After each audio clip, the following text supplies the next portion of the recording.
The 5-hour rule used by Bill Gates, Jack Ma and Elon Musk, the brutal question every leader should be able to answer, how to never miss a deadline again, and free tools for social media amplification. Welcome to the Passport to Success podcast, where we'll be talking about the latest in business news. I'm Becca. And I'm Simon, and we're from Passport to Success, the online community and resource that gives you access to a world of business know-how. So what are we talking about today then, Becca? So the first article we've got is from entrepreneur.com, and it's about the 5-second rule that successful people use. So people like Bill Gates, Jack Ma, Elon Musk, you'll recognise those names, they are pretty successful people. And they always set aside at least an hour a day over their entire career for activities that can be classed as deliberate practice or learning. So each day, an hour a day, or 5 hours a week, they do something different, something which isn't exactly in their job description, but it's about deliberate practicing and learning. So you can break it down into 3 sections. You can read, you can reflect, or you can experiment. The idea is that it's a little bit innovative, it's getting your brain into a different way of thinking for a little bit, so you don't become kind of bogged down in the day-to-day running of your job, which is still important, but you can get a bit monotonous. You can kind of sleepwalk into it, and your brain doesn't get as fired as it used to be. So it's doing something just a bit different, and when you make learning a habit, you'll become more successful and productive in it. So you need to get into the routine about it. It's tough thinking to yourself, right, I'm going to set an hour aside and I'm not going to do something relating to my job, but you will actually find it more beneficial. By investing in a reading habit, you can ensure that you're growing yourself and therefore growing your company every day. So we recommend trying it. I mean, find that hour a day, or you can bulk it, 5 hours a week, maybe 2 hours one day, an hour another day. It works for these successful people, so give it a go, and you probably will notice the results. You'll notice a change in your mindset, and you'll feel a lot better about things, especially if you do something that you're investing in yourself and your personal growth, and eventually your business growth. Next article is just about, it's from Inc.com, and it's about how Steve Jobs gave a speech at Yahoo a couple of years ago now, and it was talking about a question that every business owner should be able to answer for themselves. Now, it was all about focusing what's valuable about your business and about something that makes your business tick. And the question was if you could only do one thing, what would it be?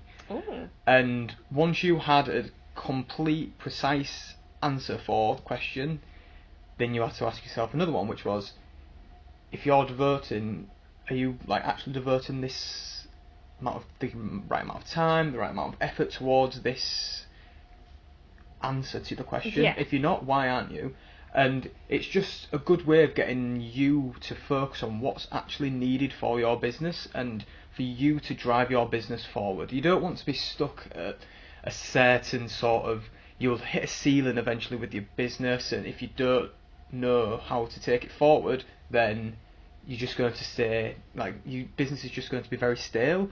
So this is to get you to think of different ways, or think of the main reason why, the one thing that you'd love to do for your why you want your business to succeed. It could be you want to make money. It could be you want to be the biggest business in the world. Just that driving force that has made you get into the business in the first place. It could be the hobby. It could be a hobby. You could have seen a niche, a gap in the market. It's just something that you want to achieve with your business, and it's just a great way for you to just think about how you can take your business to the next level.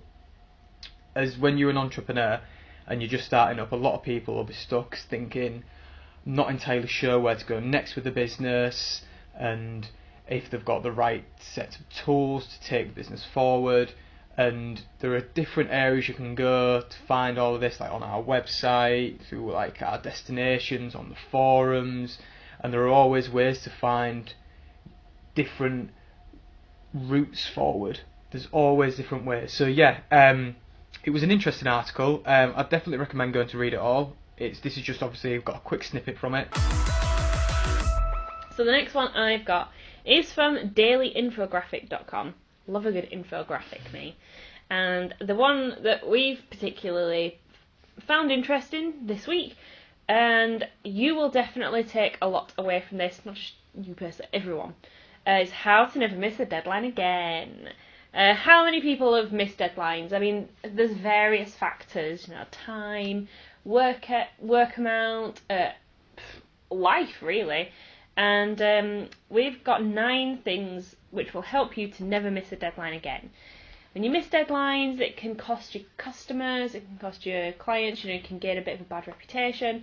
So you need to make sure that as a business, you're fulfilling your deadlines, and it will help you grow your customers, grow money, grow a good reputation. Number 1 is clarify what is expected of you. How many times has something come through and maybe the brief's not been right, or you've slightly misunderstood it, so you make a mistake, you go back and well, we didn't want that. Take the time beforehand just to ask extra questions. You need to be certain that you know exactly what they want so that you can deliver it. Number 2, ensure you have the right resources, information and equipment. I mean, you don't want to take on some work and you don't have the right equipment. Make sure your laptops are charged, or resources and information. You need to know the facts. Otherwise, you're not going to create the right thing. Number 3 is map out your priorities. Is this an urgent priority, or can this slide down your priority list and you can come to it in a day or two?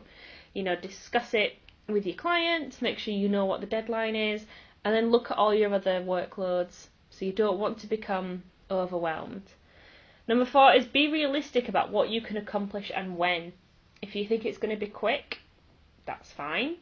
If you think it's going to take a long time, don't say it won't. Set expectations, and it's in your hands. You know how quick you can do something, or you know how quick your business can do something. So make sure you give yourself enough time. And if you do it faster than what you've said, that's good. But if you do it later than what you said, that's when it starts to get a bit troublesome. So just be realistic about what you can achieve. Number 5 is set mini deadlines to divide and conquer. So set yourself mini deadlines as you go along, pit stops, as you say. It's right, if you've got a big job, break it down into smaller sections, then as you complete it, you can tick it off, and then eventually you will have the entire thing done. Number 6 is identify and eliminate predictable distractions. Are you the kind of person who always checks your social media or your phones? Do you work from home and you've got, the telly on in the background, your phone rings? Find out what your personal distractions are, and then put things into place so that you don't get distracted. If it's your phone, stick it in a drawer. If it's the telly, turn it off. All those sorts of things. It's easier said than done. Number 7 is tackle the most important tasks early in the day and the week. When it comes to Monday morning or Tuesday morning, you're probably feeling more pepped and you're focused on work, whereas doing something on a Friday afternoon, you're going to be thinking about the weekend.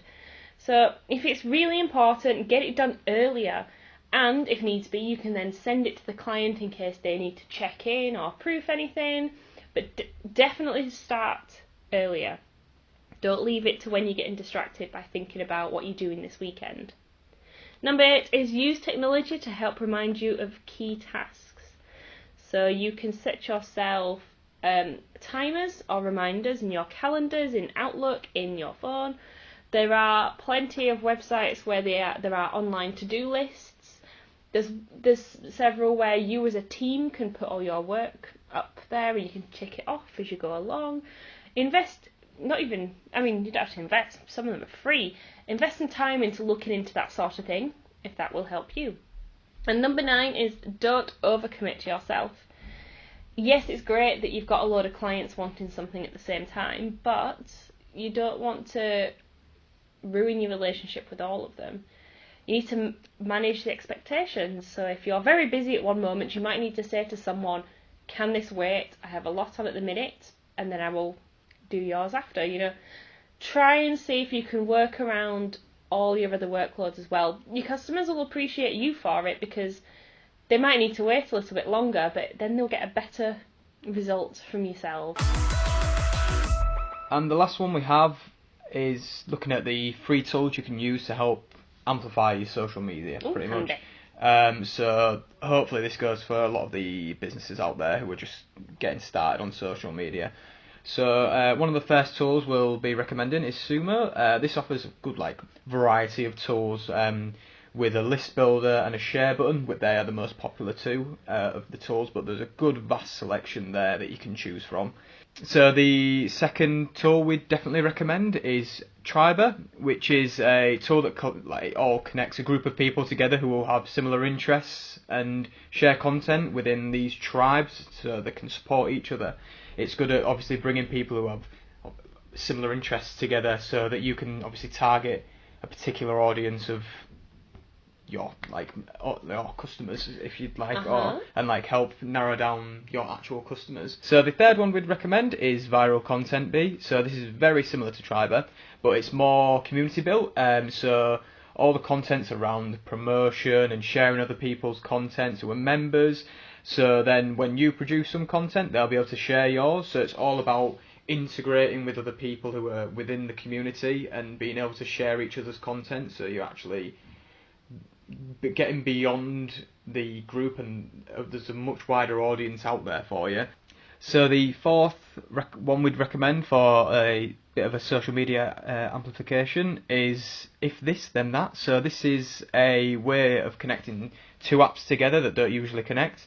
So for example, if you've got a blogging platform, you'd be able to connect it with your social media platform. So if you've got some articles on there that you'd like to promote via social media, you'd be able to do so. It's a great way of obviously getting it out there and getting your content out there. Obviously just have a bit of a play around and see what you can do with that one. And our final recommendation is using Medium. So Medium is a cross-posting, specifically blogging. What it does, it opens you up to 100 million visitors a month, potentially. And best of all, like all of them, it's free. So you can definitely have a go with all of them. If you don't like any of them, there's not a lot of problem. You're just wasting a tad bit of time having a look at it, but you're not wasting your money. So I definitely recommend having a look at them all. Really, really good pieces of social media amplification, because it can definitely help your business and make the overall integration so much easier. So thank you for listening. If you have any comments on anything that we spoke about today, stick them on our social media. We're on Facebook, Twitter and LinkedIn, or pop it in the forum, and then you can all have a good discussion about everything that we chatted about. See you next time. See you later. Bye. Bye.